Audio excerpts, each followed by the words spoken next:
Welcome, welcome to the series of lectures physics once again, and we are discussing the topics of physics on the platform. The name of that platform is Grand Physics. This is my YouTube channel, and the related videos of class 11 and 12 as per the syllabus being uploaded on this YouTube channel topic wise, so you can go and refer to the lectures to learn the concepts of physics. Now time we are learning Gauss law. We have uploaded 2 lectures on Gauss law, and today we shall see how Gauss law can be derived from Coulomb's law. Coulomb's law, the fundamental law, has already been proved, and we have learnt the concept of Coulomb's law. We have solved some problems on Coulomb's law. But in today's class, we shall see how Gauss law can be derived from Coulomb's law. Actually, Coulomb's law came in picture before the Gauss law. So it can be derived from Coulomb's law, and we shall see this. So let's start our today's class. अगर हम Gauss law की बात करें और इसके statement की बात करें, तो गॉस लॉ का स्टेटमेंट बताता है, सबसे पहले तो हम लोग को ये समझना चाहिए कि गॉस लॉ एक फंडामेंटल लॉ है. Gauss law is a fundamental law of physics and whose validity can be proved experimentally. It's valid. So अगर हम इसके फंडामेंटल या जो एक फंडामेंटल लॉ है उसकी कुछ बातों को देखूं, तो सबसे पहले यह किस चीज के लिए अप्लाई होगा, तो यह बताता है कि अगर कोई क्लोज्ड सरफेस है तो यह बोलता है कि the flux of net electric field through a closed surface is equal to the charge enclosed by the closed surface divided by epsilon naught. मतलब गॉस लॉ से हम इलेक्ट्रिक फ्लक्स और उस फ्लक्स को प्रोड्यूस करने के लिए जो चार्जेस के कॉम्बिनेशंस हैं, तो उस कॉम्बिनेशंस में अगर किसी क्लोज सरफेस की मैं बात करूं, तो क्लोज सरफेस के इनसाइड भी चार्जेस हो सकते हैं और आउटसाइड भी चार्जेस हो सकते हैं. तो जो नेट इलेक्ट्रिक फील्ड है वो कॉम्बिनेशन ऑफ चार्जेस के लिए है. बट जब फ्लक्स की बात करते हैं तो टोटल फ्लक्स जो है वह charge enclosed by the surface means inner charge की बात करेगा, divided by the epsilon not. Suppose क्या बोलता है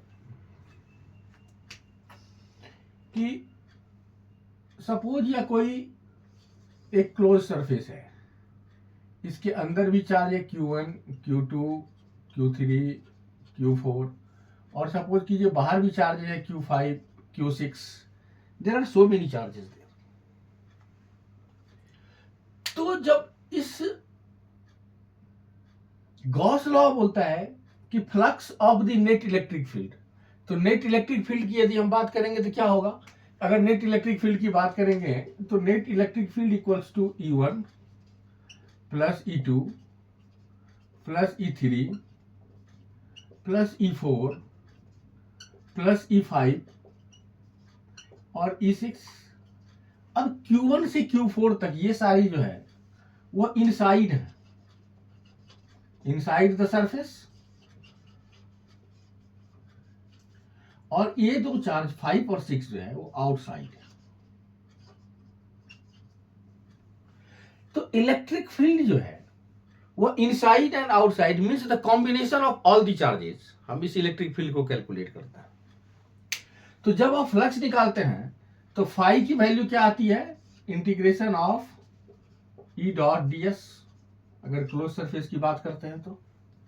तो यहां पे ये इलेक्ट्रिक फील्ड जो है, ये टोटल इलेक्ट्रिक फील्ड है, means the combination of all the charges inside, outside, on the surface, all types of charges are there. But Gauss law says that कि it is equal to q in by epsilon naught, कि यह जो values है net electric flux जो है वह charge enclosed by the surface divided by epsilon naught के बराबर होता है. Correct. So if we write the statement, we are removing it and we shall write the statement of the Gauss law. So this statement tells us the flux of the net electric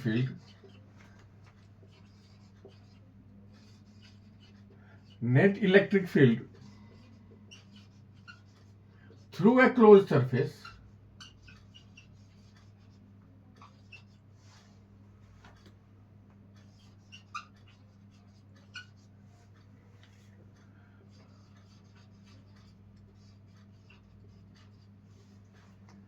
is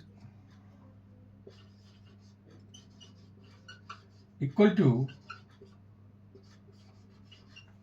the charges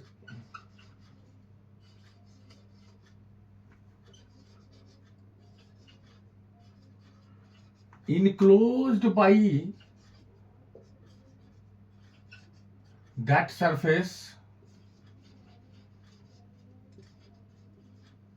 divided by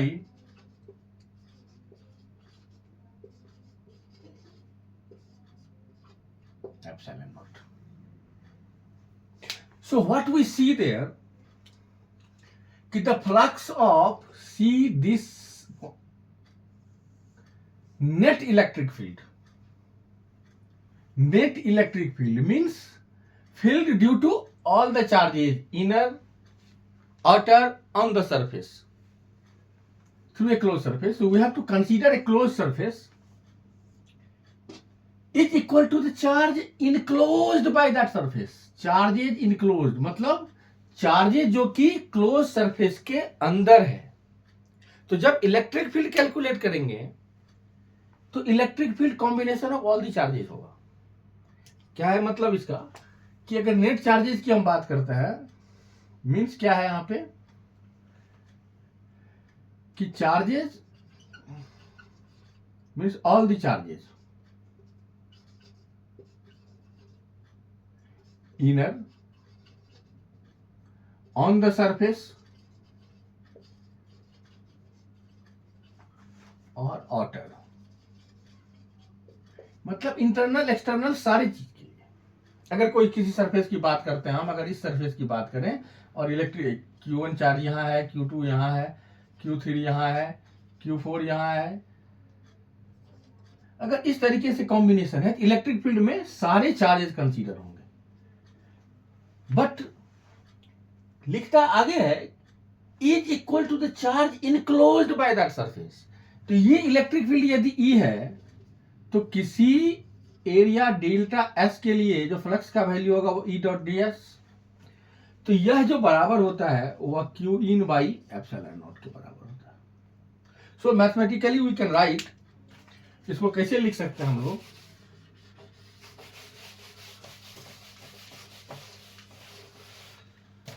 तो अगर बात करूं तो net flux phi equals to E dot D S. Close surface की बात है तो इस तरीके से हम लोग शो करेंगे इसको. यह बराबर होता है Q in by epsilon not.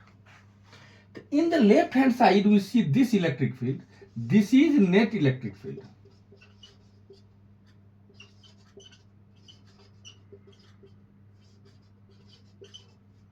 Due to combination of charges.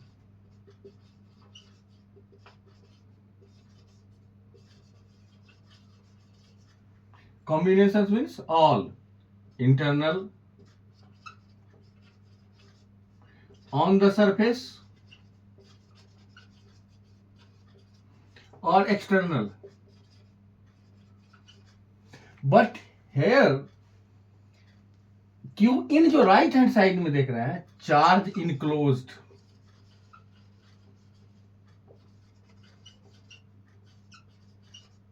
यहां पे सिर्फ इनर चार्ज की बात करता हूं। तो स्टेटमेंट क्लियर है कि the flux of the net electric field through a close surface is equal to the charge enclosed by that surface divided by epsilon naught. और इस लॉ को जो फाई है net electric flux Q in by epsilon naught के बराबर होता है, इसको हम लोग कूलम्ब्स लॉ से डिराइव भी कर सकते हैं। तो कूलम्ब्स लॉ से इसको डिराइव करने के लिए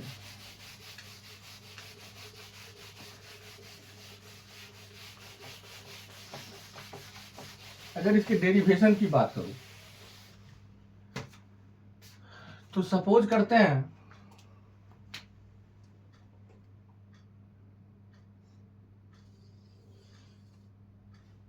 कि यह एक क्लोज सरफेस है और यहां पे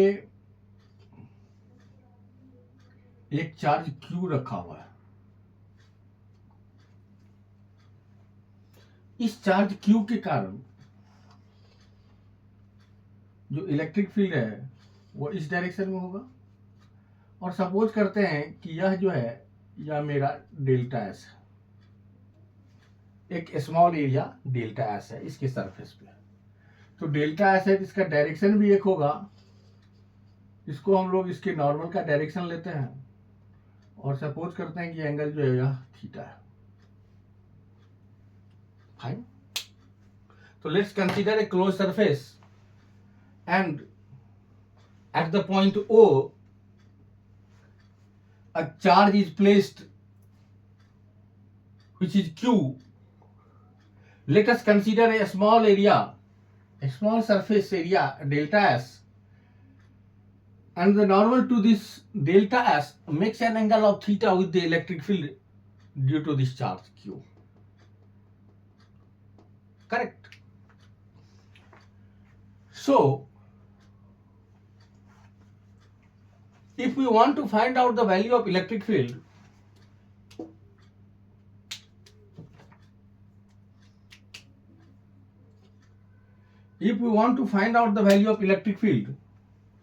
what will be the magnitude of electric field?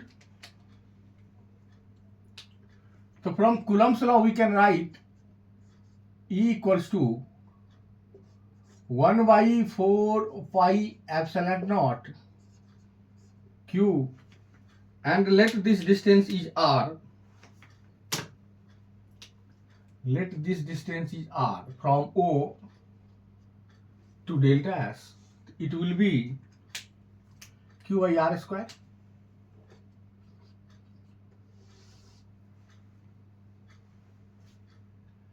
And we see that this normal, or what we can say, this area vector, means the line which is perpendicular to this surface delta S makes an angle of theta. So electric field is this, actually we are talking about the magnitude only here.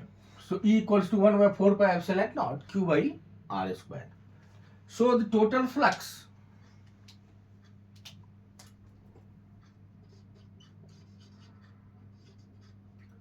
phi equals to E dot delta S. So from there we can write phi equals to E delta S cos theta. Correct.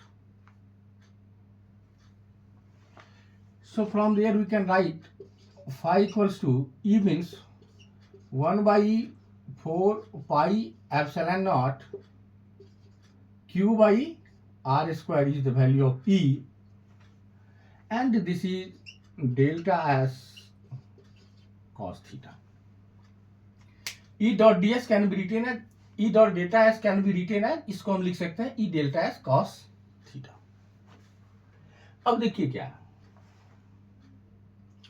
कि delta S cos theta की यदि बात करूं तो इसमें ये direction है N का, तो इसका इलेक्ट्रिक फील्ड का कंपोनेंट जो कि नॉर्मल के डायरेक्शन में है वो डेल्टा एस कॉस थीटा, यहाँ थीटा एंगल यह बना रहा है।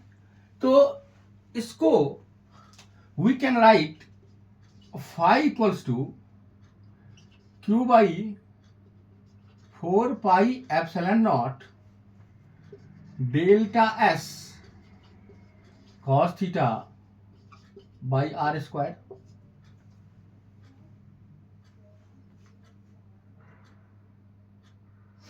और we can write Q by epsilon naught 4 pi R square, और सॉरी 4 पाई को बाहर।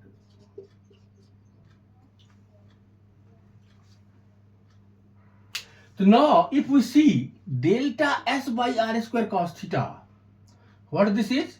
This is nothing but the solid angle.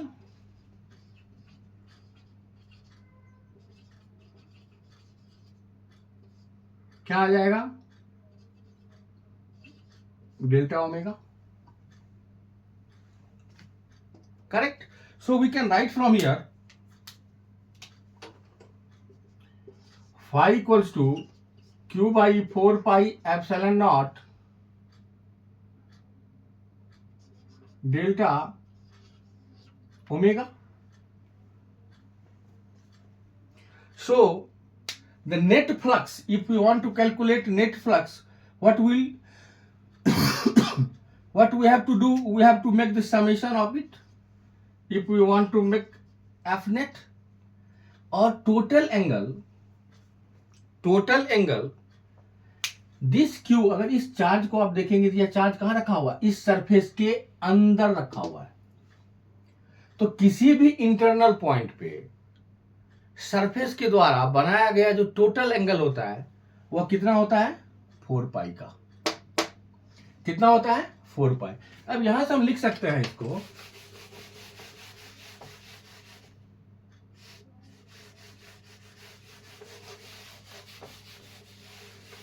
इस इक्वेशन को यदि आप देखेंगे यहां से तो हम क्या लिख सकते हैं कि Q net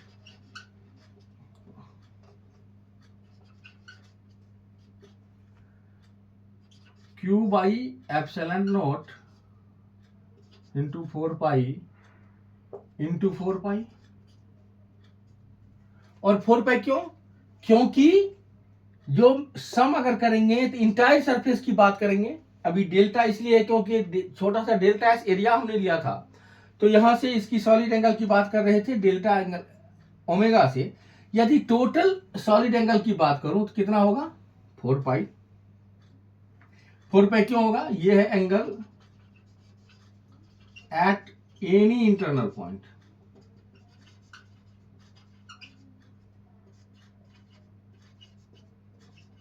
bye the surface, मतलब उस सरफेस के द्वारा किसी भी इंटरनल पॉइंट पे जो मैक्सिमम एंगल बनेगा वो कितना का बनेगा? 4 पाई का। तो यहां से अगर मैं इस इक्वेशन को लिखूं तो क्या आ जाएगा कि phi equals to Q by 4 pi epsilon naught into 4 pi. तो 4 पाई कैंसिल हो जाएगा, और यहां से जो इसका एक्सप्रेशन आएगा, ये एक्सप्रेशन क्या आएगा? Phi equals to Q by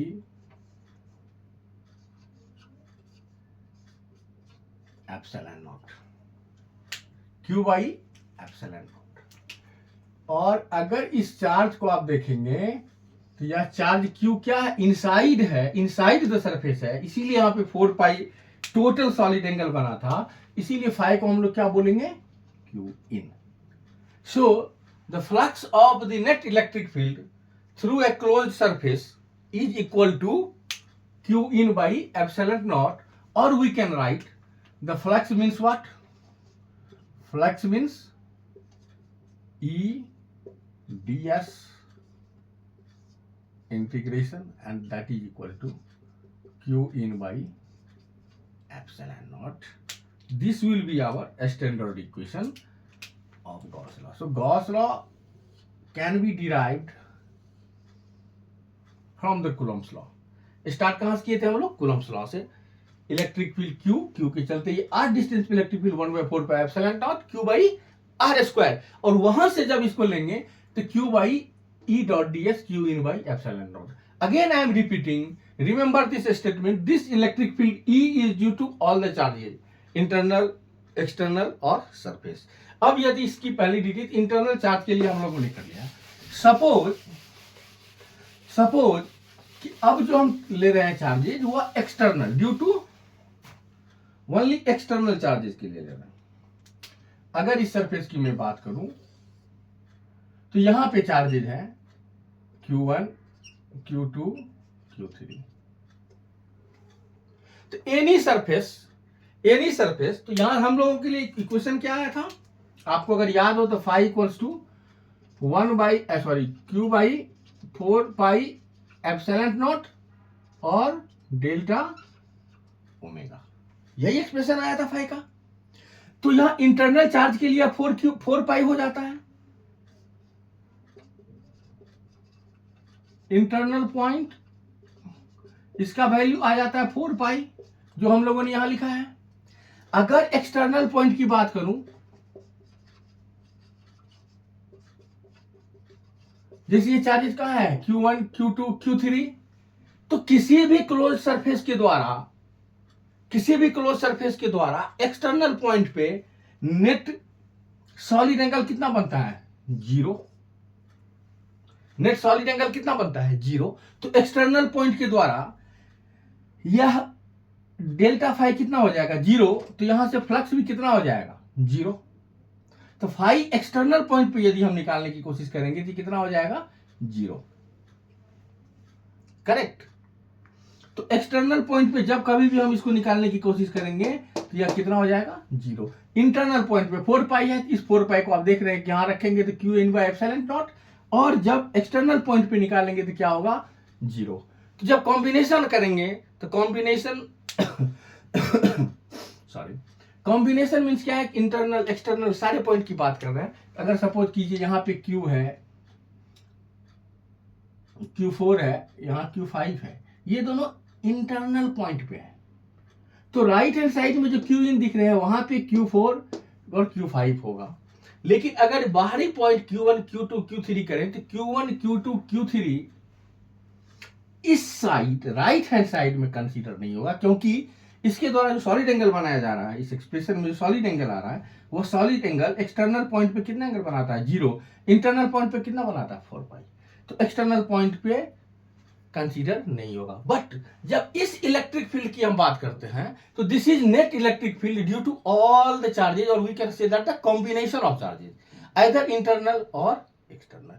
तो बच्चों अगर गॉस लॉ की हम बात करेंगे, इस एक्सप्रेशन की बात करेंगे, तो एक चीज हम लोग हमेशा याद रखेंगे कि जो इलेक्ट्रिक फील्ड है यहाँ पे इस एक्सप्रेशन में जो इलेक्ट्रिक फील्ड आ रहा है, यह इलेक्ट्रिक फील्ड है कॉम्बिनेशन ऑफ चार्जेस।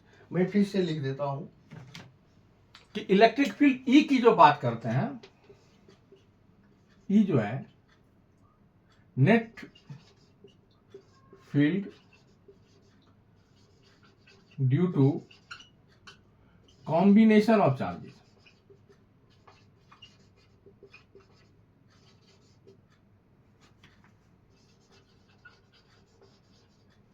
मीन्स किसी भी तरह के चार्ज। और क्यू इन जो हम लोग लिखते हैं यह क्या है? Internal charges. और क्या हम लोग लिख सकते हैं कि charges enclosed by the surface. तो इस तरीके से हम लोग गॉस लॉ को प्रूव कर सकते हैं। इस स्टेटमेंट को याद रखेंगे हम लोग। एक्सटर्नल पॉइंट पे ये नहीं आ रहा है, एक्सटर्नल पॉइंट पे नेट सॉलिड एंगल कितना बनेगा? 0। एक्सटर्नल पॉइंट पे नेट सॉलिड एंगल किसी भी क्लोज सरफेस के द्वारा कितना बनेगा? 0। इंटरनल पॉइंट पे कितना बनेगा? 4 पाई का। तो इस तरीके से हम लोग गॉस लॉ को डिराइव कर सकते हैं, और इस एक्सप्रेशन को यूज करके हम लोग इसको अप्लाई करेंगे different kinds of distribution of charges के लिए, और देखेंगे कि वहां से इलेक्ट्रिक फील्ड के वैल्यू इस लॉ को अप्लाई करके हम कैसे निकाल सकते हैं। जनरली अगर कॉन्टिन्यूअस सरफेस है और नॉन है तो इसको ES कंप्लीटली हम लिख सकते हैं, लेकिन different different charges, point charges, distribution of charges, either it is linear distribution और सरफेस डिस्ट्रीब्यूशन और वॉल्यूम डिस्ट्रीब्यूशन, किसी भी तरीके का डिस्ट्रीब्यूशन है तो डिस्ट्रीब्यूशन ऑफ चार्जेस के लिए हम लोग इसको यूज करेंगे।